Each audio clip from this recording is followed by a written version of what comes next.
Hello there, and welcome to Echoes of the Imperium. I'm truly glad you've arrived. Maybe it's been a long day, or maybe you're the kind of soul who prefers to drift into sleep with thoughts of distant stars and ancient cosmic secrets instead of counting sheep. Either way, tonight's journey belongs to you. You don't need to do anything now, just rest. Let your mind grow quiet, your breath steady, and your body feel lighter, as if even the pull of gravity has begun to fade away. I remember the moment existence mispronounced my name, because the universe I awoke within did not know how to carry the weight of me, and so it buckled in silence before it screamed. For 10,000 years I had known only the pain song of the Golden Throne, the endless choir of sacrificed psykers, the distant thunder of humanity's faith pressing against my fractured will like hands against glass. Yet here there was nothing, no astronomicon blazing like a wound in the warp, no familiar psychic gravity of my species clinging to me in terror and hope. I opened my eyes into a world that was wrong in a quieter, more insidious way. The air tasted clean. The warp was thin, almost shy, its tides gentle and unscarred by the birth screams of chaos gods. That alone chilled me more deeply than any demon host ever had. I rose slowly, not because my body required it, but because the act of standing has meaning, and meaning bends reality. The stone beneath me, some vast chamber of polished alloy and sigils meant for minds far smaller than mine, fractured as my presence unfolded, psychic light bleeding from my skin in restrained coronas of golden white, every instinct screaming restraint, restraint, restraint, for I had learned long ago what happened when gods stopped holding themselves back. I could feel them then, distant but immediate, like pressure changes in the soul of the cosmos, watchers, guardians, sentinels of this universe. Minds vast and alien brushed against my consciousness, one armored in dead stars and arrogance, one bound to the slow heartbeat of a living planet, one burning with hunger behind a smile carved from galaxies. None of them were gods as I understood the word. None of them were shepherds. They were forces, unleashed and unburdened by responsibility. I felt something colder than anger coil within me. Humanity here had never needed me. Humanity here had never been tested. That, I knew, was why I had come. Memory returned in fragments, as it always did now. Visions of the Webway project collapsing in fire and treachery, Magnus's scream echoing through dimensions, Horus kneeling in false humility before damning half the species. I remembered dying without dying, remembered choosing agony over oblivion because mankind needed a lighthouse more than it needed a father. And yet some fracture, some warp cancer, or cosmic coincidence, had torn me loose, flinging my soul anchor into this unblooded reality like a blade thrown into silk. I reached outward carefully, my perception stretching across continents, across a planet that called itself Earth, and what I found unsettled me more than any alien empire. They were strong, absurdly so. Humans who flew without wings, who bent time and matter, who wielded artifacts that mimicked the lesser miracles of the dark age of technology. And yet they were scattered, divided, operating without doctrine, without unity, without the iron certainty that survival demands. They still believed individuals could save the species. I almost laughed, almost wept. Somewhere below, a man encased in red and gold metal stared upward from a city of glass and steel, his heart accelerating as ancient instincts he did not know he possessed screamed recognition. Somewhere else, a thunder god tightened his grip on a hammer forged not for war eternal but for heroism, and felt, for the first time since his birth, something that made him feel small. And beyond them all, far beyond mortal comprehension, vast intelligences shifted their attention, sensing a presence that did not belong to their cosmic hierarchy, a being whose power was not measured in energy output or cosmic law, but in belief, sacrifice, and the willingness to damn oneself so others might endure. I spoke then, not aloud, but into the psychic substrate of the world, a whisper that traveled through dreams, through the spaces between thoughts, through the fragile defenses of minds unused to true gods.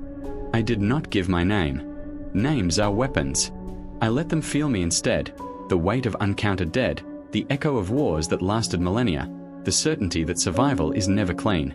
I showed them flashes, hives stacked upon hives blotting out the sky, children born beneath gunmetal suns, saints burning as living beacons, Xeno's empires reduced to radioactive dust, and above it all a throne of gold drenched in blood that was given willingly.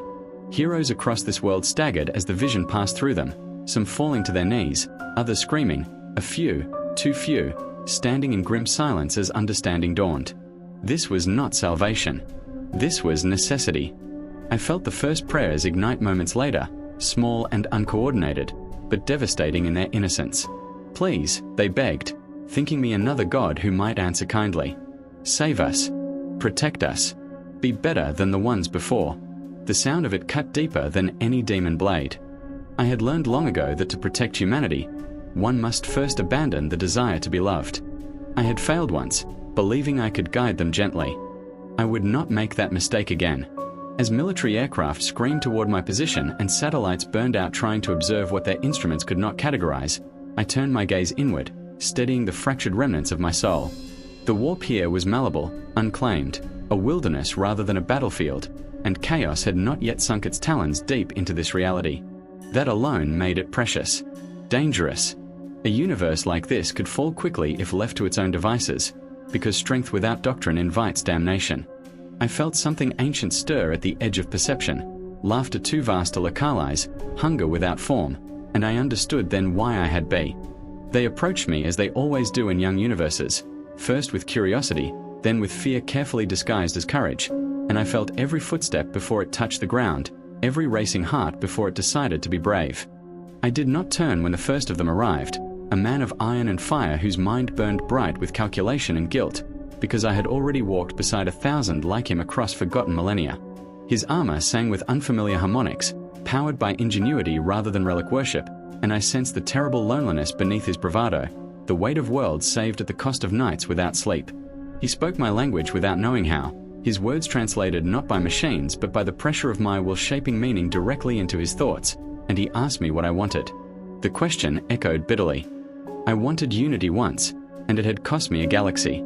I wanted peace once, and it had birthed the greatest war humanity had ever known. I let him feel a fraction of that truth, just enough to make his knees tremble inside his metal shell, before others arrived, tearing holes in air and space with magic that felt crude yet earnest, lightning gods and soldiers and spies and monsters wrapped in the fragile costume of heroism. They formed a loose semicircle around me, weapons lowered but ready, each of them thinking the same thought in different words. If this thing turns hostile, how many will die before it is stopped? None of them asked whether they could stop me. That, at least, spoke well of their instincts that I studied them in silence, my perception peeling back their myths layer by layer. This universe worships symbols instead of structures, individuals instead of civilizations. These heroes were not generals, not architects of empire, but emergency responses. Firefighters rushing from crisis to crisis while the foundations quietly rotted beneath their feet. I felt the fractures already forming, alien empires testing borders.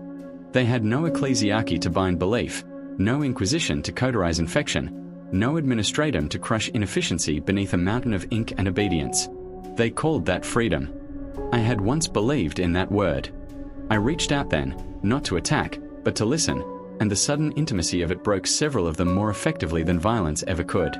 I heard prayers whispered by civilians watching from behind screens, felt children dreaming of wearing bright colors and being loved for saving the day, tasted the raw and tempered hope of a species that still thought survival was the default state of existence. My voice, when I finally allowed it to exist, rolled across the city like distant thunder, calm and impossibly old. I told them I was not here to conquer their world. That lie was gentle. Conquest implies desire. What I brought was inevitability. Their questions came fast after that. Who are you? Where did you come from? What do you want? And beneath them all was the unspoken plea. Please be reasonable. Please be kind. Please fit into the shape of our understanding. I showed them a memory instead. I showed them Ullanor burning beneath banners of triumph that would soon become ashes. I showed them the Primarchs kneeling, giants forged from my own genetic sin, sons who would one day try to murder their father to save him from himself. I showed them terror drowning in pilgrims, billions marching willingly towards starvation and death because belief gave their suffering meaning. I did not hide the horror. Horror is honest. When the vision released them, some were weeping openly, others rigid with denial, a few staring at me with something dangerously close to reverence. I felt the first real fracture then, not in space, but in narrative. This universe had never met a god who hated what he had become as much as he hated what he protected. That contradiction unsettled them deeply. Then the Watchers moved. Not the heroes, something else. The sky darkened not with clouds but with attention, and I felt vast cosmic egos lean closer, their curiosity sharpening into concern.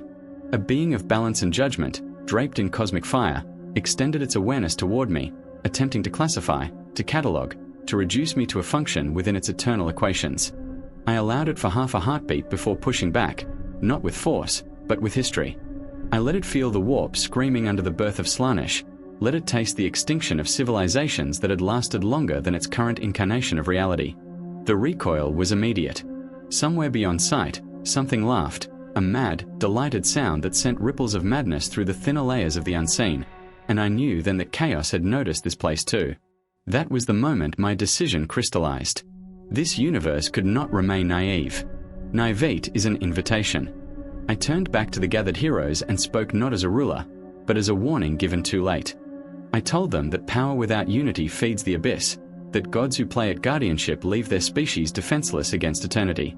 I told them that their world would soon face choices they had never prepared for, that every miracle they celebrated was a flare visible to hungers older than their stars. Some argued. Some threatened. One, a man burdened by rage and loss, demanded to know who gave me the right. I answered him truthfully, survival gives the right. I felt the first true prayer coalesce then, not from civilians, but from a hero who had seen enough to understand the cost of delay. It was small, but it was structured, deliberate, dangerous. I crushed it instantly, not out of cruelty, but necessity. Worship, once allowed, metastasizes. I would not become their crutch. If I was to shape this universe, it would be with doctrine, not devotion.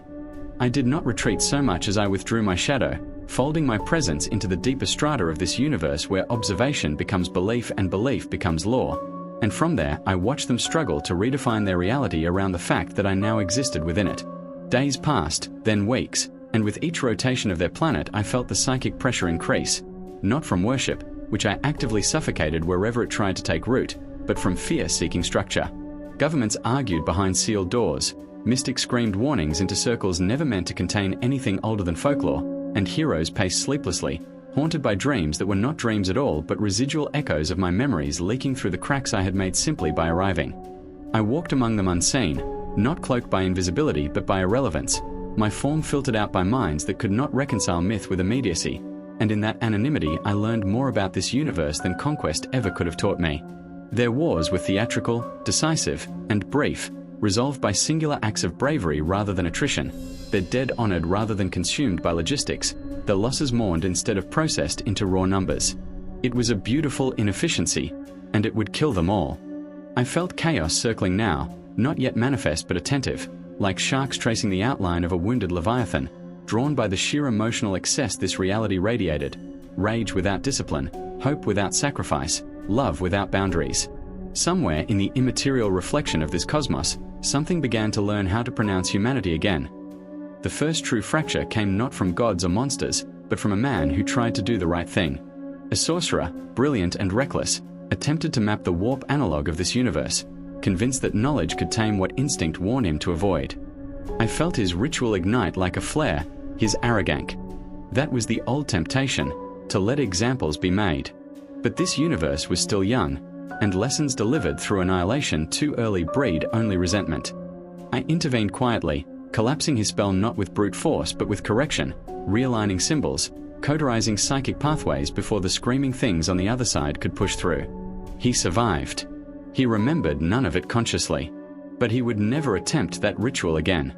The memory would live in his bones, manifesting as caution, as dread without source. This was how empires are shaped, not by thunder, but by fear that does not yet know its name. They began to hunt me after that, predictably, assembling teams, devising contingencies, constructing weapons designed to wound concepts rather than bodies. I admired the effort. In another life, I might have elevated some of them, reshaped them into generals, saints, or executioners. Instead, I watched as their alliances strained under philosophical weight they had never been asked to carry. Could a being like me be reasoned with? Could I be killed? Should I be? I felt the arguments fracture friendships, ideology splinter, and through it all ran the same unspoken terror.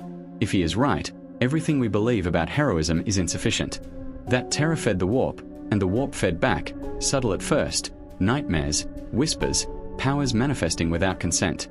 I sensed the first cult form in a city already accustomed to gods in capes, their doctrine a crude mimicry of imperial truth twisted through pop mythology. I erased it in a single night, not violently, but thoroughly, severing connections, collapsing shared delusions, leaving behind only confused individuals who would never quite remember what they had believed so fervently hours before. Faith is a fire. If you do not control where it spreads, it burns down the world. It was then that one of their cosmic custodians confronted me directly, not in the physical sense but within a constructed metaphysical arena, a courtroom of stars and abstractions where it believed judgment could be rendered without collateral damage. It accused me of destabilizing a balanced system, of imposing authoritarian inevitability upon a universe built on choice. I listened patiently, because patience is the luxury of the damned, and when it finished, I showed it something I had never considered: the end. Not a single apocalypse, but 1,000 branching extinctions, each one plausible, each one preventable only through ruthless coordination.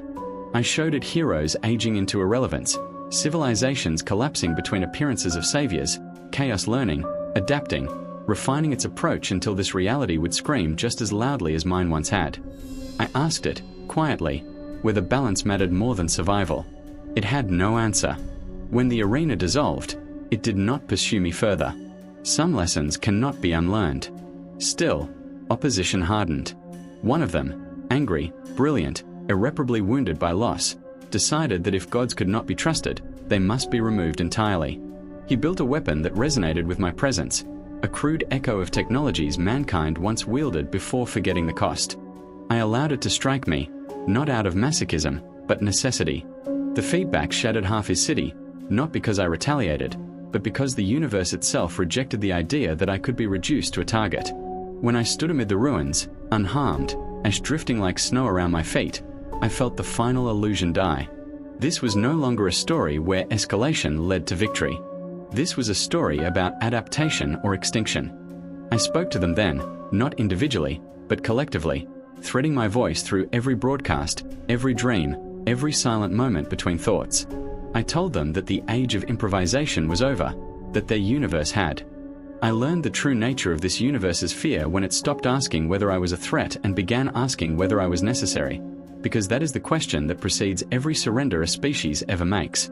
I felt it in the tightening of global networks, in the way councils and cabals formed without announcing themselves, in how certain heroes began to speak less in public and think more in absolutes.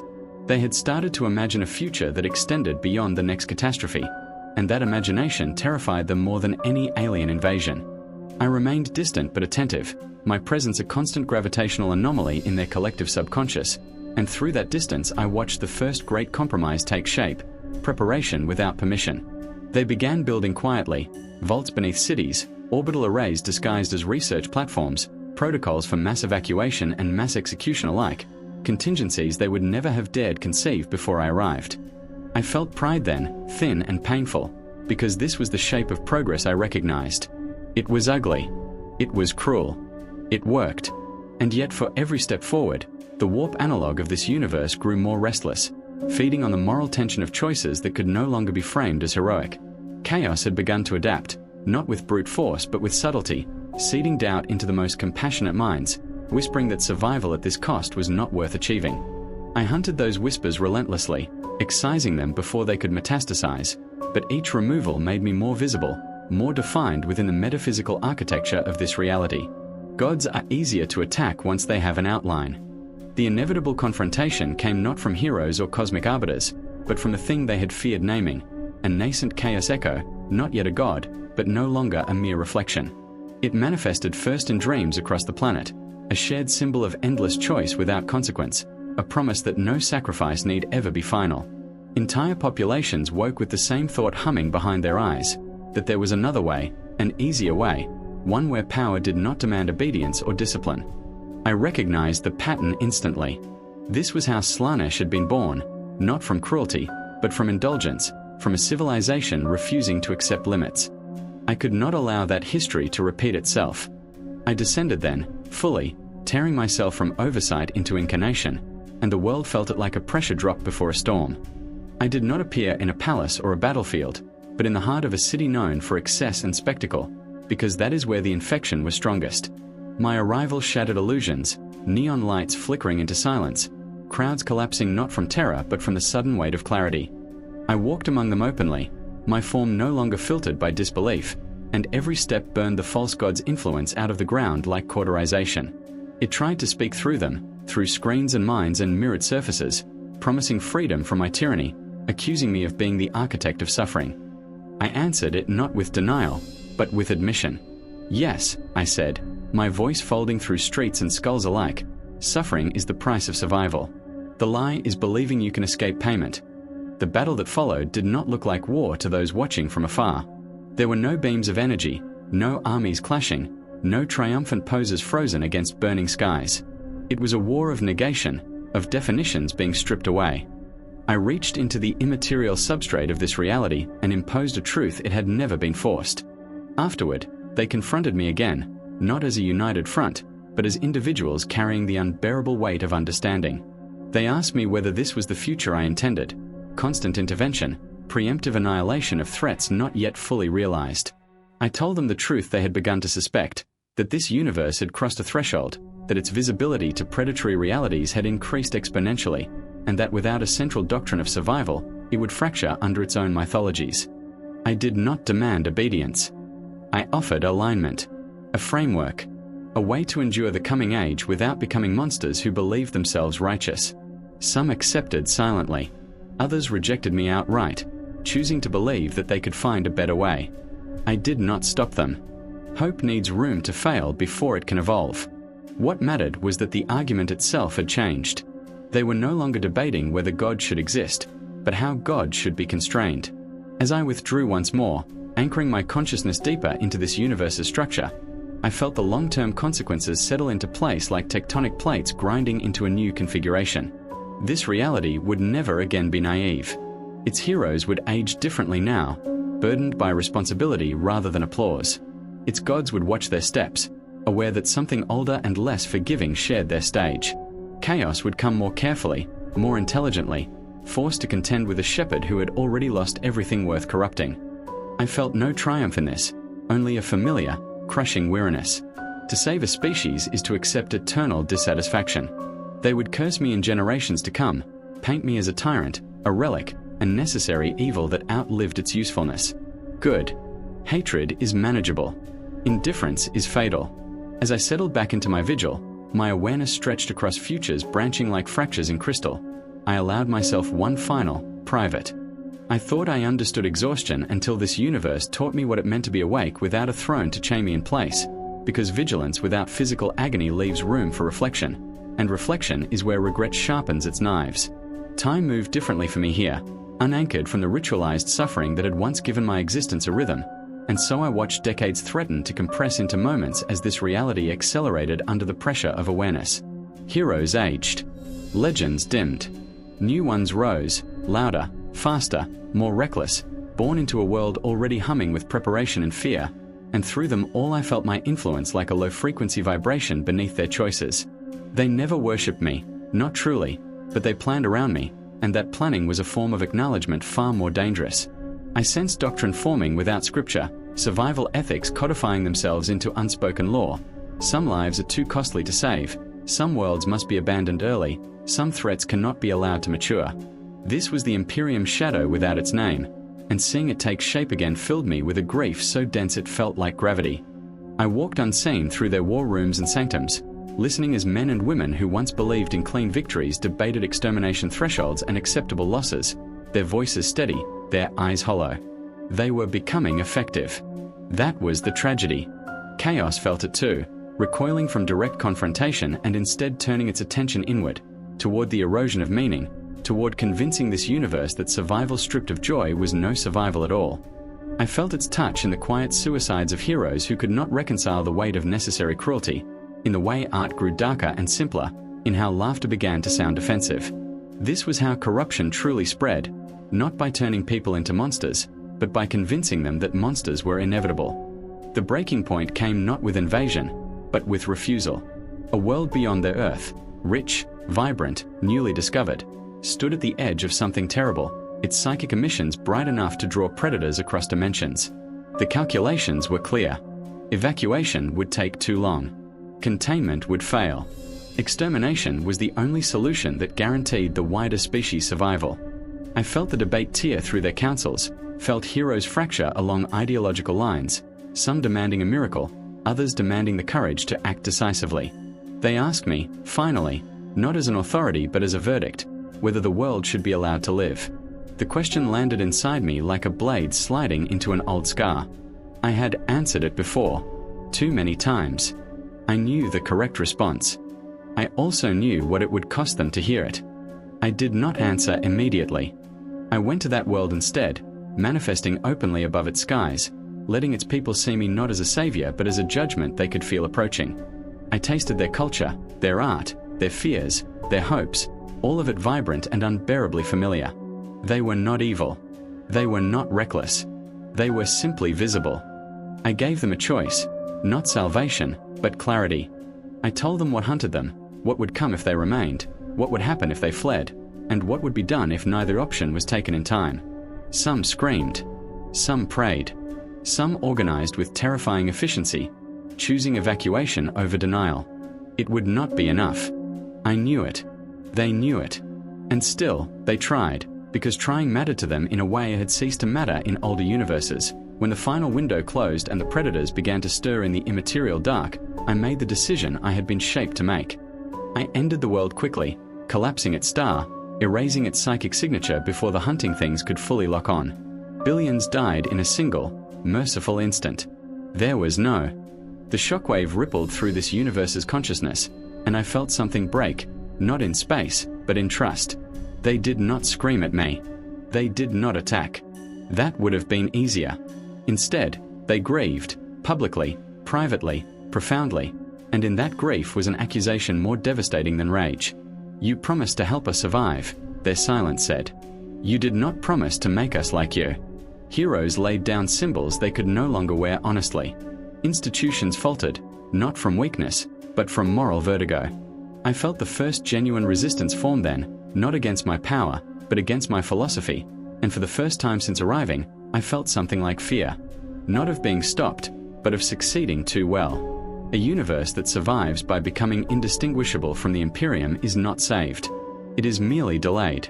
Chaos sees that fracture eagerly, pouring into the moral vacuum with whispers of absolution, of worlds where no such choices were ever necessary, of power that could preserve innocence without cost. I fought it relentlessly, but I could feel my methods losing resonance. This reality was not mine. It had not been forged in old night. Its people had tasted hope too long to surrender it completely. And so, for the first time in my existence, I chose restraint over certainty. I withdrew my hand from direct judgment, severing my influence from decision-making processes, letting their councils know, explicitly, that I would no longer answer questions of extermination. If they were to become executioners, it would be by their own will, not mine. The relief was immediate. The danger was greater. I felt chaos adapt again, recalibrating to exploit the renewed ambiguity, but I also felt something else re-emerge: creativity. Risk. The willingness to gamble everything on impossible solutions. It horrified me. It inspired me. Perhaps that was the difference between this universe and mine. Perhaps that was why I had been sent here, not to IU. I became a rumor again, and in becoming a rumor I learned how deeply I had already etched myself into this universe's bones, because absence does not erase influence, it sharpens it. Centuries passed in uneven rhythms, compressed and stretched by crises and recoveries, and through them all I watched this reality wrestle with the echo of my presence like a species haunted by a half-remembered nightmare. They built fewer monuments and more redundancies. They stopped naming eras after heroes and started naming them after near extinctions narrowly avoided.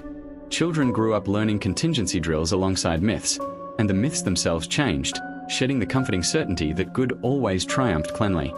I felt the warp echo of this universe thicken, not with raw corruption, but with complexity, beliefs layered with doubt, hope alloyed with dread. Chaos found less purchase here now, forced to work harder, to seduce with nuance instead of excess, and that alone marked a profound shift.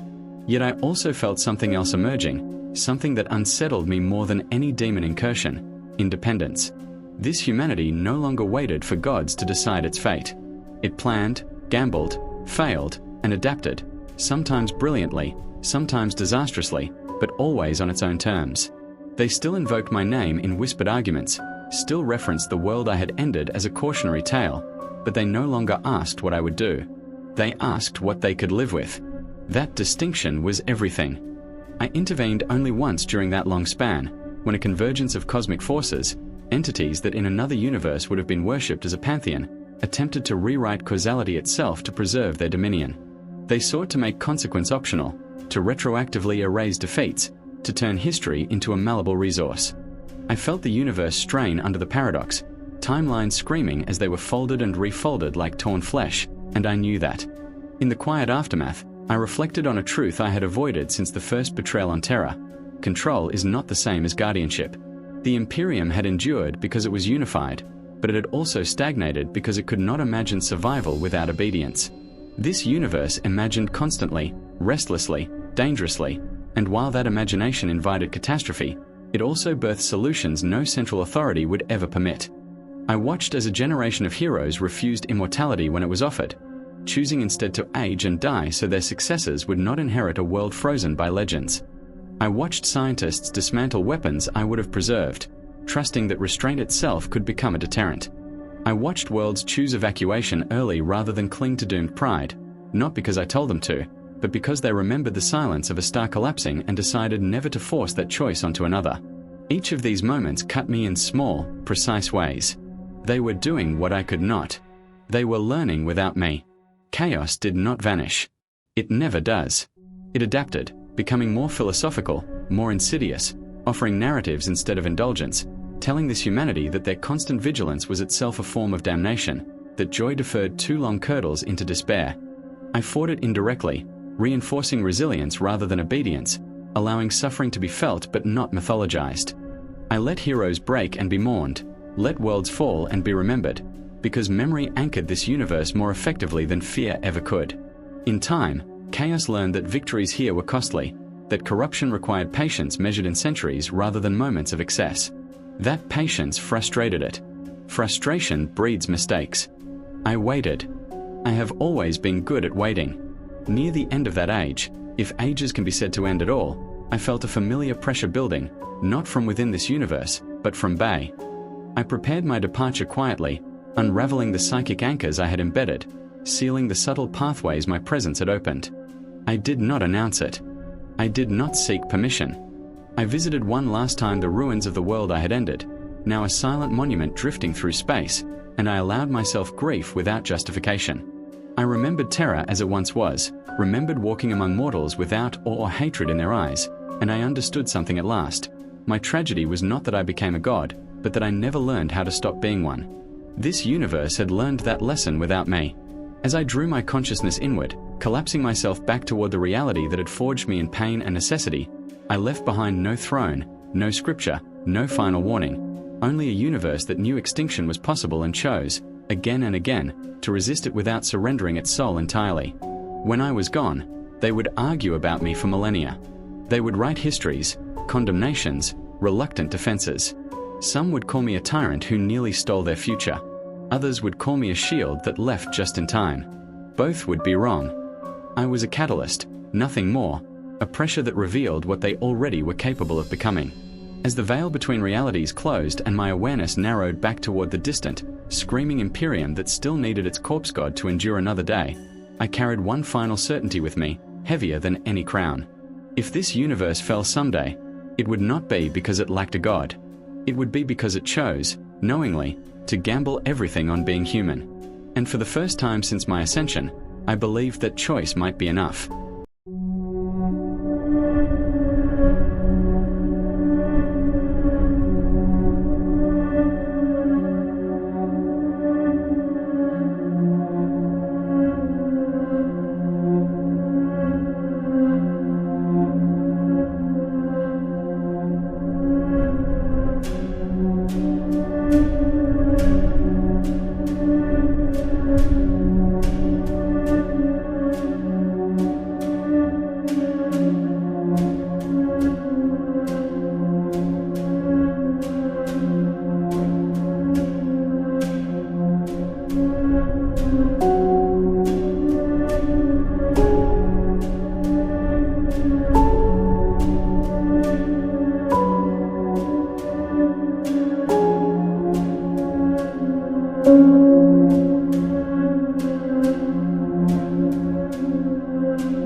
you.